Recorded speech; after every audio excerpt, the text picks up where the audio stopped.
I felt the power coursing into me as the former chosen one died. Her blood was running through my fingers as she was gasping for breath. Had she realized that no matter what she did, it was too late? That her power was already abandoning her for me? I guessed it didn't matter. I just held her in my arms and stroked her hair with the hand that had the least blood on it. You will be okay, wherever you're going now. Don't worry, I said with a hushed voice. Because she didn't deserve to die. She was just a child who had been caught up in this mess of a world, mess of a war, mess of a power. The power hadn't given her a chance to see the world or form her own opinion before claiming her. I was supposed to help, she choked out. A small stream of blood ran from her mouth. I didn't recoil. It wasn't the first time I had seen it, and it probably wasn't the last. In this country, people were always dying, and I just wanted to stop it. It felt as if my soul was on fire, as the power filled me up, giving me the strength to change things.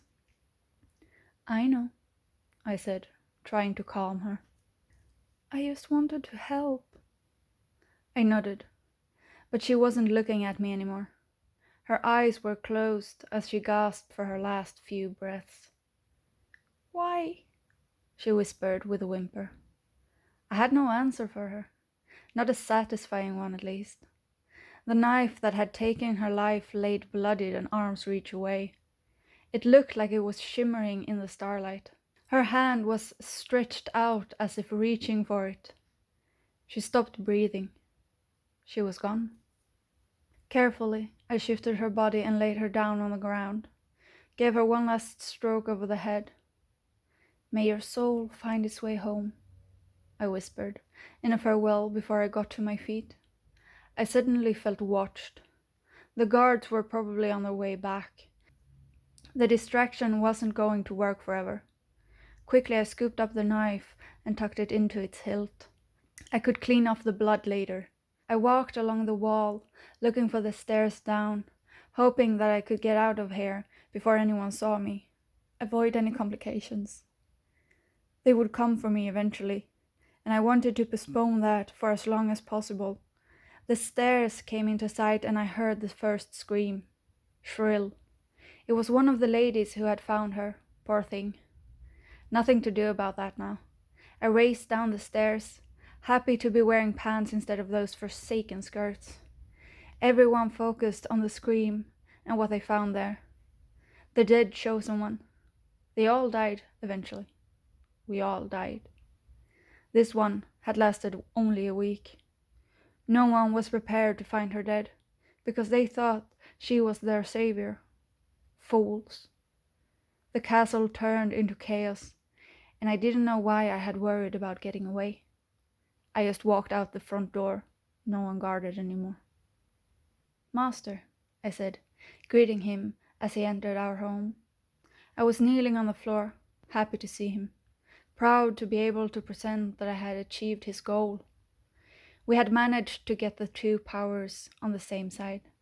They would no longer fight each other, oppose each other, or suppress each other. Together, we would create the world we wanted. Asteria, I didn't expect you back so soon, he said, and I heard the disappointment in his voice. I smiled, because I knew that would change. I raised my head and looked up at him, met his dark eyes. I knew what he saw, because I saw the same thing every time I looked into his eyes. The vast blackness, filled with stars. Waylon, I got it, I said, and I could no longer suppress the smile that wanted to claim my face. He knelt before me, so that we were on the same height. His hands framed my face as he studied my eyes with awe. It's so beautiful. You are so beautiful, he whispered. Before I would have blushed, but now I just felt pride. I was beautiful, and I was powerful. All because I had claimed for myself, just like he had taught me to. I'm ready to start our work, I said. I rose before he did. Waylon was no longer my master. We were equals now. He grabbed my hand and kissed it. I looked down at him, feeling greater than I ever had. He had kissed me before, but never my hand, and never while kneeling in front of me. "We can begin tomorrow," he said, with a low voice, as he lifted me off the floor. We had begun. The cities were burning. They didn't deserve to survive. We would build new ones, better ones. People were dying, but they would be replaced soon enough. When they were, the new ones would serve us. We would be king and queen and control it all. No longer would they push us around, control us or punish us. We would be the ones to do that. All the old fat men who had tried to touch me, all the old women who had sneered at me, all the girls who had laughed at me, and all the boys who had spit at me, just because I was a little different. Well, they would feel pain now, would crawl up in corners like I had been forced to, but no Waylon would come and save them. They didn't deserve to be saved. We had been at it for days. There was still more to burn, still more to destroy. Only the children were left untouched, the innocents, the ones we would groom. The world wasn't fair, so I would make one that obeyed me. Waylon was smiling at the progress we were making. City after city turned to dust, to ashes that was stirred around by the wind. Our black clothes had taken on the color of ashes now. Waylon's blonde hair looked grey, but his eyes were still black and sparkling. I heard a noise behind me and turned around. Waylon followed me. It was easy to spot them. The cloud of ash and dust around them was visible for miles. They would never be able to get us. I laughed at their pathetic little rebellion. My magic would not run out for another week, and Waylon had more than me. They wouldn't be able to scratch us. "Do you want to handle it?" asked Waylon, and I nodded. I was excited to show them what I could do, to show them that it wasn't just Waylon, but me too. Do something magnificent. I reached up for him and he kissed me. The fire around us intensified as our emotions took hold of us. I loved it. I loved him, and the rest of the world could burn. I was just about to storm away to deal with the soldiers when the first of them came into sight. They were on foot. Idiots. That meant they had no way to escape. I gathered the clouds above us. They rumbled, longing for release. I felt a tingle and lightning struck, right in the head of a soldier. He didn't even scream before he fell to the ground.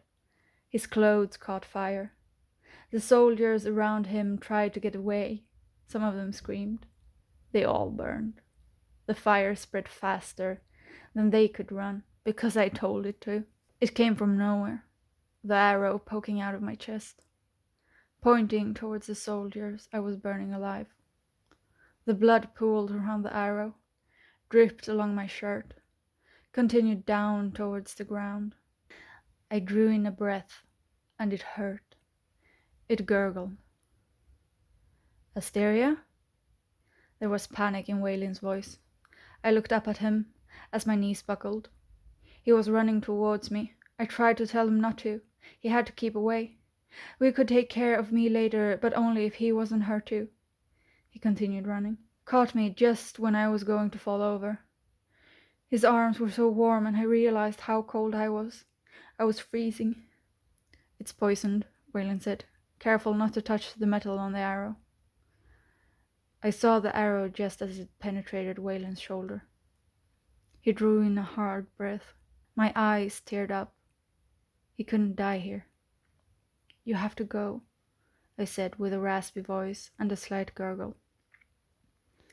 "I'm not leaving you," he said, and leaned in closer to protect me. Another arrow hit him in the leg. He didn't even flinch, just held me tighter. "But our plan?" It doesn't mean anything without you, he said, and kissed my forehead. I nodded. I was crying. When had I been crying the last time? Do you want to go out with a bang? He whispered. Yes. They were screaming around us, both dying and not dying. We didn't care. They didn't matter. I love you. I love you too. And then my entire world turned into flames.